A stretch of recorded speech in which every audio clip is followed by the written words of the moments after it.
um filme com o final mais bizarro que eu já vi.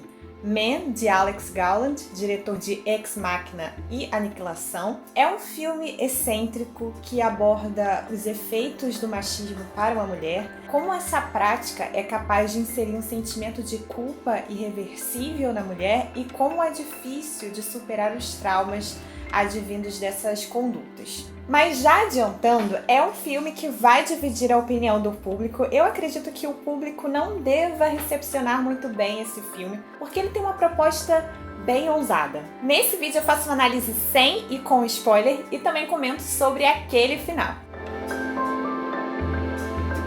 Olá pessoal, meu nome é Renata Farias, bem-vindos ao meu canal. Bem, Man é um filme bem contemplativo, espiritual, místico. Ele me fez desacelerar logo no início do filme com as suas músicas meditativas, com os ecos da voz da personagem Harper. Além de Man ser um filme marcado pela natureza, pela cor verde e essa cor aqui simboliza a tranquilidade, a renovação, tudo aquilo que a personagem Harper estava buscando para sua vida. E se você é apaixonado assim como eu por filmes e séries, eu já te convido então a se inscrever aqui no canal para não perder nenhum conteúdo e já deixa seu like para estar apoiando.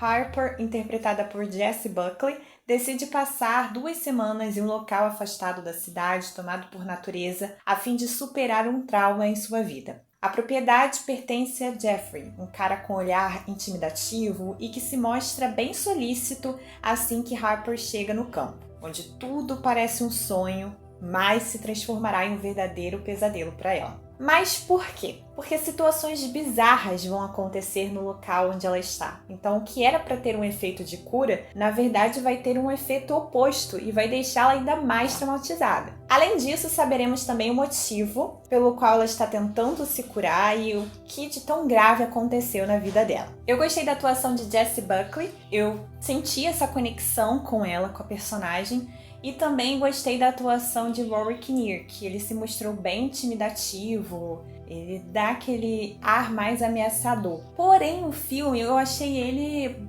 bem diferente e assim, foi difícil de processar aquele final. Digamos que pra mim o filme ele estava indo bem, mas quando foi encaminhando ali no final, foi algo tão exótico que é difícil de conseguir compreender. Além também de ser um filme com muitos simbolismos, então enquanto eu assistia ao filme, muitas vezes eu acabava ficando presa ao que isso deve significar. O filme ele acabava não sendo muito fluido para mim. Não recomendo esse filme para quem não gosta de filmes com ritmo lento e também você precisa ter uma mente bem aberta para poder ver esse filme. Não digo nem para gostar, mas assim, para conseguir assistir do início até o fim.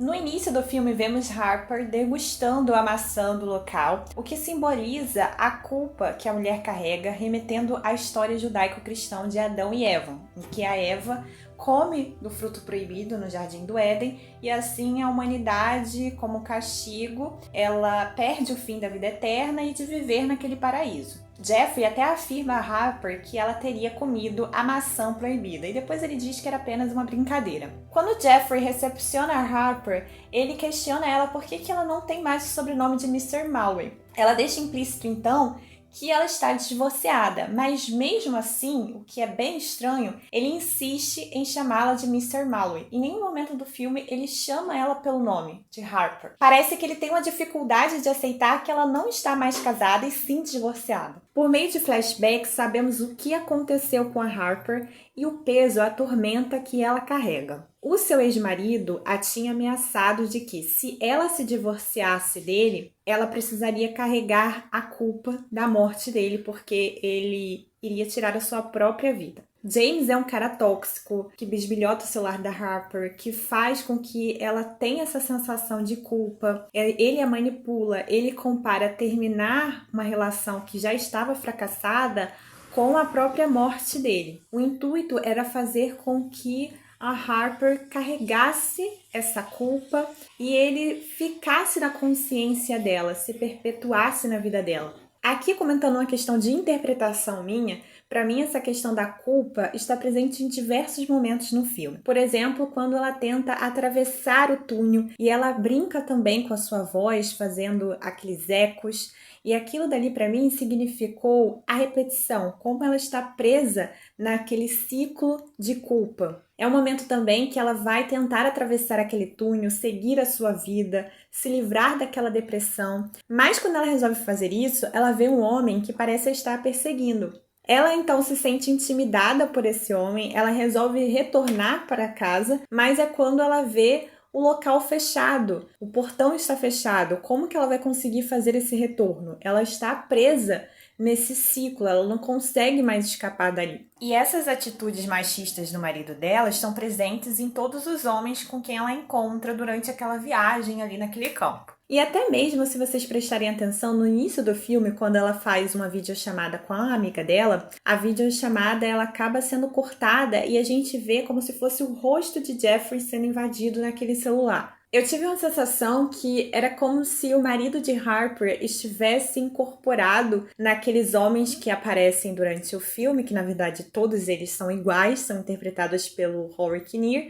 Mas o estranho é que a Harper não parece notar que todos aqueles homens são iguais, parece que só nós, espectadores, estamos notando aquilo. O que eu me questiono é, será que ela de fato percebeu isso? Parece que não, porque ela estava agindo com muita naturalidade. Eu acredito que talvez os atos machistas já tenham sido incorporados na vida dela como algo comum, como algo corriqueiro. Então, para ela ver todos aqueles homens iguais, é como se fossem indiferentes. E o que cada homem representou nesse filme? Começando pelo Jeffrey, quem vai recepcionar a Harper. Ele se mostra um proprietário bem gentil, mas eu já me senti intimidada logo naquele primeiro encontro. E a gente vê que a Harper também, porque ela sabe tocar piano e ela diz pra ele que ela não sabe. Ele fica a todo tempo chamando de Mr. Malloy, mesmo ela dizendo que o nome dela é Harper e deixando implícito que ela havia se divorciado. E depois a gente vê aquele final, ele tentando atropelar também a Harper.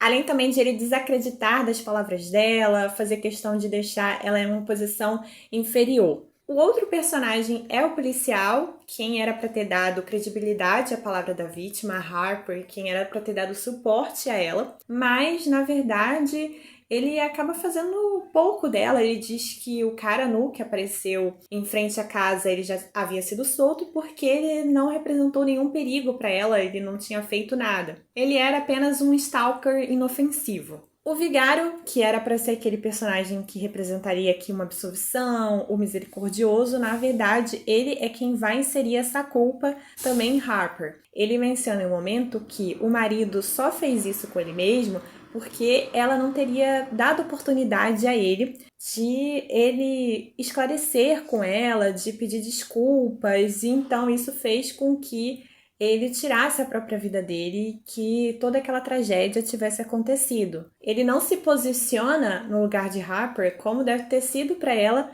sentir toda aquela agressão física, aquela agressão psicológica, e ele faz essa menção que mesmo após ela ter sofrido tudo isso, ela deveria voltar para o abusador. Nós temos também um menino que representaria essa inocência, mas ele faz questão aqui também de manipular a Harper, de inserir uma culpa nela quando ela não está a fim de brincar com ele.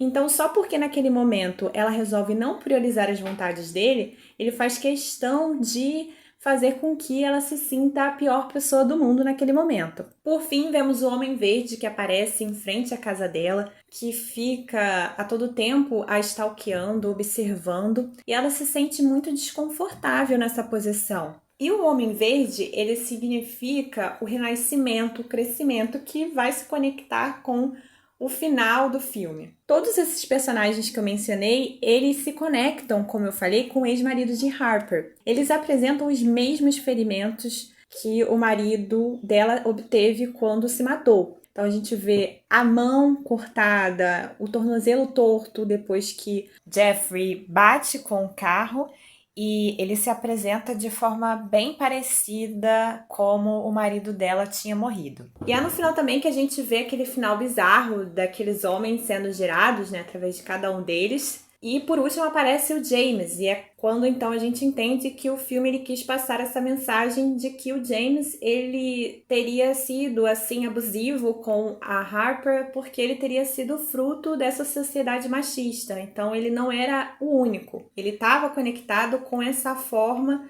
da própria sociedade pensar. Mas essa foi uma forma que eu interpretei, então deixa aqui nos comentários o que você entendeu, o que significou para você aquele final, aquela metamorfose de homens. Mas pensando aqui no filme de forma bem literal, para mim o espírito do marido dela estava presente em cada homem. É tanto que a gente vê até essa barreira do Jeffrey em chamá-la de Harper, de não chamá-la de Miss Marley. É como se o James estivesse ali incorporado naquele cara. E ele tinha mencionado para ela em uma das conversas que ele faria tudo isso com a vida dele com o propósito de justamente ele ficar na consciência dela. E ele consegue aqui nessa viagem, porque o que era para ser uma viagem de cura, de espiritualidade, acaba se tornando um pesadelo para a mulher. E ela fica ainda mais traumatizada. No final, quando a amiga dela aparece, aparece grávida, fazendo essa referência ao crescimento, a uma vida nova, a gente vê que de fato tudo aquilo aconteceu, porque em um momento eu cheguei a pensar, será que de fato tudo isso ocorreu?